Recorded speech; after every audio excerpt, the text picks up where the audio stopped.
The market is getting absolutely monkey hammered this last week, and your portfolio, it doesn't have to suffer the same fate. I'm going to share with you 3 stocks that look like they're set up pretty well to me, and 3 stocks that could be great shorting opportunities for you. But most of all, we need to be market aware. So let's start with the market. First, let's take a look at the SPY. The SPY, as you can see, has the outlier trend template pointing south. Now, the outlier trend template doesn't cost you a single dime. You can add this to any chart. It's the 10 exponential moving average, the 20 exponential, and the 50 exponential. When the 10 is under the 20 and price is under the 50, that is mathematically, categorically a bearish trend. And why is that? That's because your short term is less than your intermediate term and prices lower than the long-term moving averages right there. So as you can see, we've had a really, really strong sell-off on the SPY the last couple of weeks. So if you're looking for new trade opportunities this week, just know that you've got a giant thing working against you. We call it the market momentum motto. 40% of the stock's move is due to the market. If the market is weak like this, going along anything is going to be tough. And then 30% of the market's move is due to the sector. So let's look at one of the sectors. Let's look at XLF, the financials. Yeah, another bearish sign. Let's look at another stock or another sector. Let's look at XLC. This is going to be the communication sector. This is going to be like Facebook, Netflix. That doesn't look great either. Let's look at XLK. This is your tech sector. That doesn't look good either. So more than likely, you've got the sectors working against you. You've got the market working against you. And if you think your one stock is going to be what saves the market, it's going to be pretty tough. It's going to be pretty tough. But I'm going to show you 3 stock opportunities that might be something that you'll be wanting to look at. So what I want to share with you is what I call the master key. The master key has given me 80+% win rates. And that's where the market trend starts. Then the SPY has to have a matching signal as to the market trend. The market breadth also has to match the market trend. And then the sector breadth has to match the market trend, right? We want a confluence of all these signals, and we don't have that. We haven't had that for a minute. Right now, the market trend is down. Now let's go take a look at the SPY buy or sell signal. Looking at the SPY signal, we actually got a buy signal. And what does that mean? To me, a buy signal within a downtrend is a time to close your shorts. Think about it this way. If you get a buy signal when prices are going down, that's the time to take off your shorts. So to me, this is somewhat of a bullish sign here. That doesn't mean that the bottom is in, not at all. But a couple things to note on here is that the SPY's fear and greed is actually getting less fearful. The SPY, the constituents, what makes up the SPY in general, the 500 stocks that make up the SPY, they're getting less fearful. And even though we had this big brutal sell-off on Friday, might have a little chance right here. You've got some outlier blocks that it could be bouncing off of. In fact, this block right here created in September, the very first time it came down to it, it bounced right back up. Now we're back in this area again. It created a second order block right here. So it could bounce. It really could.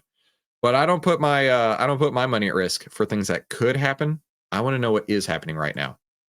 So we have a bearish market trend. We have a bullish SPY signal.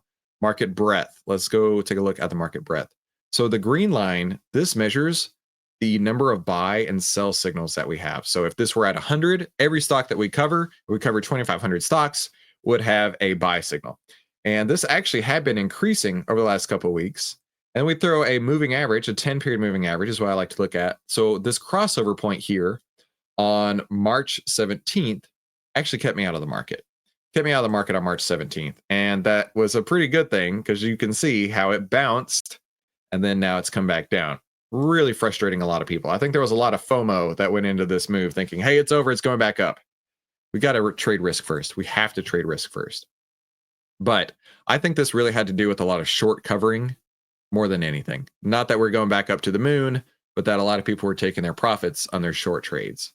So we have a bullish market signal, bearish market breadth, bearish market trend, and then a bearish, oh God, I'm all over the place. Let's start that over. A bullish SPY signal, a bearish market trend, and a bearish, no, damn it, bullish market breadth. I record these all at one go. So yeah, we're not going to edit that out. But we don't have a confluence of signals, so I'm not even going to be looking at the sector breadths over there. But what I do want to show you is a few stocks that did pull through on my scanners. So on my scanners, what I'm looking for is basically what are the best stocks that are performing today or the worst stocks that are performing today? And how do those look as if I were going to take those trades? So first, we could take a look at A. So these are from the long side. AJG, Arthur J. Gallagher. Taking a look here, you've got a buy signal. The fear and greed on AJG is getting more greedy. And then the sector, the financials, is also losing fear, heading towards greed. So that looks good to me, and it's within an uptrend. Next is Colgate-Palmolive. A buy signal came on Friday within an uptrend, getting more greedy. The Staples sector also getting more greedy. So that looks pretty sharp. And then the last one, MMC. The buy signal came Friday within a very strong uptrend, and it's also getting more greedy. Greed value currently at 67, and then the sector is getting less fearful as well. So those would be three that I could possibly take a look at this week. But of course, the market momentum motto is working against you right now, working against you for sure. And then on the opposite end, let's look for some bearish setups here. ALKT. Got a sell signal that just came on Friday. Look at that buy signal and then turned right around to a sell signal just a couple days later. Look how fearful it got at one point. A 0.71 on the fear and greed. It maxes out the fear value right here. Came up and is now starting to turn and get more fearful again. It's currently at a 27 on the fear map. And the tech sector was getting less fearful, but that has now stalled. And it looks like it might start getting more fearful as well. Let's go to the next one, IQV. IQV, sell signal came through on Friday. The stock itself didn't get super fearful or greedy, but it looks like it has peaked and is starting to turn around, heading more towards the fear, as well as the healthcare sector heading more fearful. And then lastly, let's look at TPG.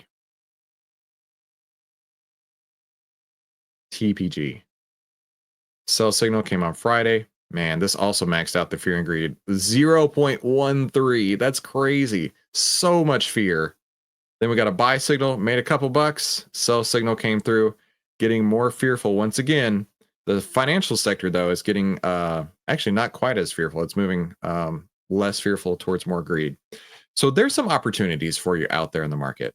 But the number one thing you've got to remember about all this right now is that if you are trying to bet against the market, you've got 70% of the stock's potential move working against you these days.